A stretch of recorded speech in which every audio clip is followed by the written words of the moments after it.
ചെല്ലുന്നത് ഒരു പഴയ ഫിലിം ക്യാമറയിൽ ചെന്ന് പതിയാൻ പോകുന്ന ഒരു ചിത്രത്തിലേക്കല്ല. കഴിഞ്ഞ ഒരുപാട് നാളുകളായി ഞാൻ കാണുന്ന എൻ്റെ സ്വപ്നത്തിലേക്കാണ്. വിഴിഞ്ഞം തുറമുഖ കമ്മീഷനിംഗ് ചടങ്ങിൽ ഉമ്മൻചാണ്ടിയുടെ പേര് പരാമർശിക്കാത്തതിൽ വിമർശനവുമായി doctor Shashi Tharoor M P. ഔദ്യോഗിക പ്രഭാഷകരിൽ ആരും ഉമ്മൻചാണ്ടിയുടെ പേര് പറയാതിരുന്നതിൽ ലജ്ജിക്കുന്നു എന്ന് Shashi Tharoor M P Facebook പോസ്റ്റിൽ കുറിച്ചു.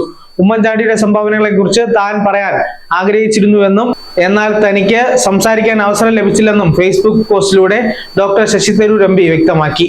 വിഴിഞ്ഞത്ത് തുറമുഖ നിർമ്മാണം 1000 ദിവസത്തിനുള്ളിൽ പൂർത്തീകരിക്കാൻ സർക്കാർ ഒപ്പമുണ്ടാകുമെന്നും ഇതൊരു ചരിത്ര ദിവസമാണെന്നും സൂചിപ്പിച്ച് 2015 ഉമ്മൻചാണ്ടി പങ്കുവച്ച ഒരു പോസ്റ്റ് കൂടി ഉൾപ്പെടുത്തിയാണ് ശശി തരൂരിന്റെ ഫേസ്ബുക്ക് പോസ്റ്റ്. ഉമ്മൻചാണ്ടിയെ കുറിച്ച് സംസാരിക്കാത്തതിലും പ്രധാനമന്ത്രി ഉന്നയിച്ച വിമർശനത്തിലും രാജീവ് ചന്ദ്രശേഖരനെ വേദിയിൽ ഇരുത്തിയതും ഉൾപ്പെടെ കോൺഗ്രസ് നേതാക്കൾ ഇന്നലെ തന്നെ രൂക്ഷമായ വിമർശനം ഉന്നയിച്ചിരുന്നു. എന്നാൽ ഇന്നലെ മാധ്യമങ്ങളിലൂടെ ശശി തരൂർ വിമർശനം ഉന്നയിച്ചിരുന്നില്ല. പിന്നീട് അർദ്ധരാത്രിയോടെ ഫേസ്ബുക്ക് പോസ്റ്റ് ഇടുകയായിരുന്നു. അതേസമയം ഉമ്മൻചാണ്ടിയുടെ പ്രയത്നത്തിന് സംസ്ഥാനത്തിന് കിട്ടിയ വികസന പദ്ധതിയാണ് വിഴിഞ്ഞം തുറമുഖമെന്ന് കോൺഗ്രസ് വക്താവ് സന്ദീപ് വാര്യരും പറഞ്ഞു.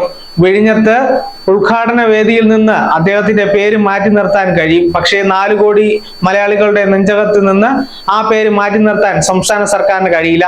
പദ്ധതിയുമായി ഒരു ബന്ധവുമില്ലാത്തവരാണ് വേദിയിലിരുന്നത്. വേദിയിലിരുന്ന് മുദ്രാവാക്യം വിളിക്കുന്നത് കണ്ടു. ബസ് സ്റ്റാൻഡിൽ എത്തിയാൽ പല ആളുകളും സീറ്റ് പിടിക്കാൻ വേണ്ടി മുണ്ടിടുന്ന പരിപാടിയുണ്ട്. അതുപോലെയാണ് BJPയുടെ സംസ്ഥാന പ്രസിഡന്റ് ആളുകൾ വേദിയിലേക്ക് വരുന്നതിന് മുമ്പ് തന്നെ കസേര ഉറപ്പിച്ചത്.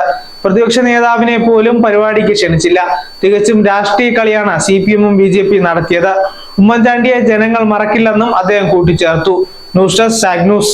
നേരിന്റെ വാർത്തകൾ നിങ്ങളുടെ വിരൽത്തുമ്പിലെത്താനായി സാഗ് ന്യൂസ് ചാനൽ സബ്സ്ക്രൈബ് ചെയ്തും ഷെയർ ചെയ്തും ഒരു ശരിയായ മാധ്യമ നിലപാടിനൊപ്പം നിൽക്കാൻ ഞങ്ങൾ നിങ്ങളെ ക്ഷണിക്കുന്നു.